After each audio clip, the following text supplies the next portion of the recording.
కానపూర్ మున్సిపాలిటీని కాంగ్రెస్ సొంతం చేసుకుంది. చైర్మన్ పీఠాన్ని హస్తం పార్టీ కైవసం చేసుకుంది.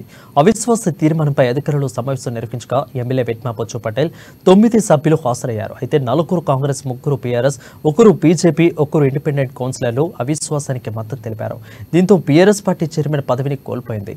కొత్త చైర్మన్ గా 11వ వార్డు కౌన్సిలర్ చిన్న సత్యం, అదేవిధంగా వైస్ చైర్మన్ 1వ వార్డు కౌన్సిలర్ కావలి సంతోష్ ఎన్నికయ్యారు.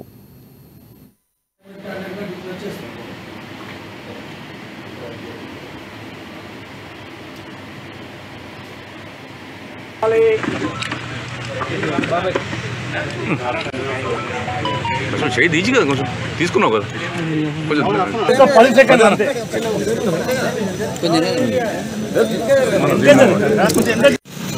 మోడిఫికేషన్ జరిగితేనే ఈ మున్సిపాలిటీ అనేది అభివృద్ధి జరుగుతుందనే ఆలోచనతో వాళ్ళందరూ కూడా మున్సిపాలిటీ చైర్మన్ ఎన్నికలు చేయడంలో వాళ్ళందరూ కూడా భాగస్వాములు అయ్యారు.